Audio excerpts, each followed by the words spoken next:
There's a saying that real wealth is having control over your time.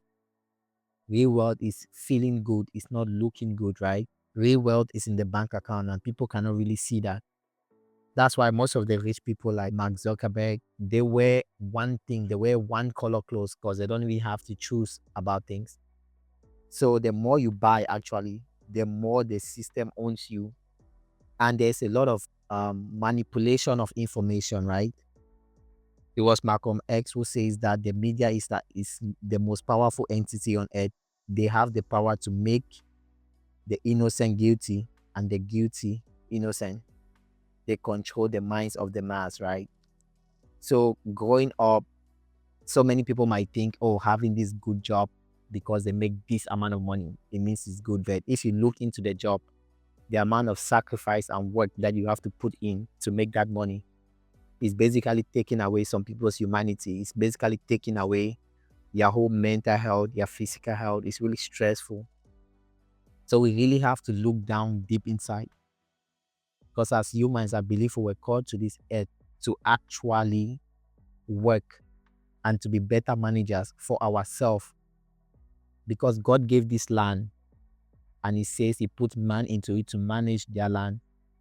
There's so many of us are looking for external validation. So many of us are going to get degrees to work for somebody else. I don't mind working, but you have to have a plan. How long do you want to work?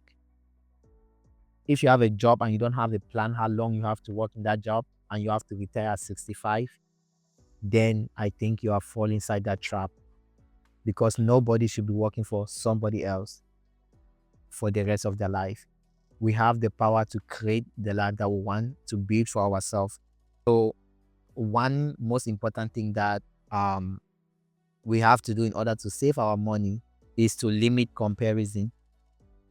So many people, especially people like I'm African, right? I've seen my family members, my friends.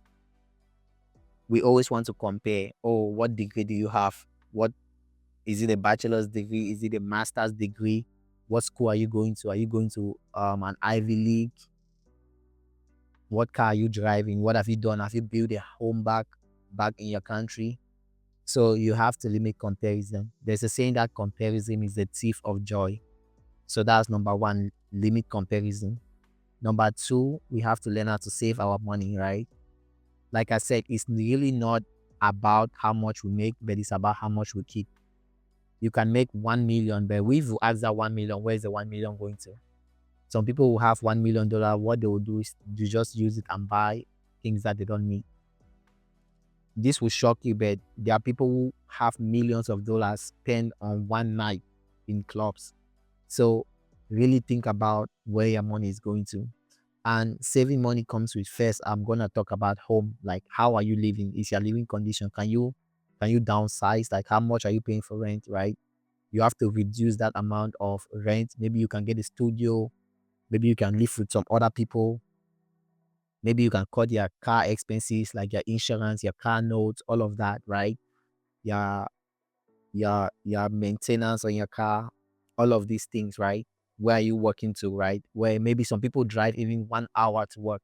So that's basically burning gas and coming back. So you have to look at those expenses. Is it worth it, right? Plus, again, that's your time if you are driving an hour to work. So can you work closer to home? So you have to just use your leg and trek. All of this is saving money. How many subscriptions do you have? Do you have Netflix, Spotify, Hulu, Apple Music? Um, you name them, right? There are so many. So we have to cut down on most of our expenses, the expenses that we don't need. Even food, you have to be careful the way people eat. Some people buy food all the time. So maybe they go outside to buy food. Maybe they just keep ordering food. Maybe instead of going to the market to buy food, they will just order and the delivery fees is also high. So we have to also cut down on that. And the second thing I would say is, now we have to invest, right? Now that we have cut down the expenses, what can we do with the money, right? Because if you cut down expenses and you don't use your money, there's a saying that if you don't label your money, that money will is not yours. Because anytime you have money, it's like problems no you address, there's always gonna be issues. What happens? Did the car break down? Did this happen? Um, my bicycle the other day break down, like I mentioned, right? Maybe family members back home or friends, they are asking for money, they're struggling, some type of event happen. But if you label your money, maybe you're paying off your loans, you say this money is for loans, this money is for this money is for that. That means no matter what happens, you're saying that I am not allocating this money somewhere else. This money has a label. And with that being said, you have to now manage your money better, which all boils down to management, personal financial management. Reason number 4 is getting rich quietly, right? Because, like I said, getting rich quietly, when you have money, so many people show their money on social media. Oh, I have this in my bank account, or I have this with cash, I have money. But for me, that's like almost saying that's fake, because that's not really how money works. Thank you guys so much for staying with me to this beautiful journey. Like I said, if you are new to the channel, you're welcome. Join me on my journey to financial independence.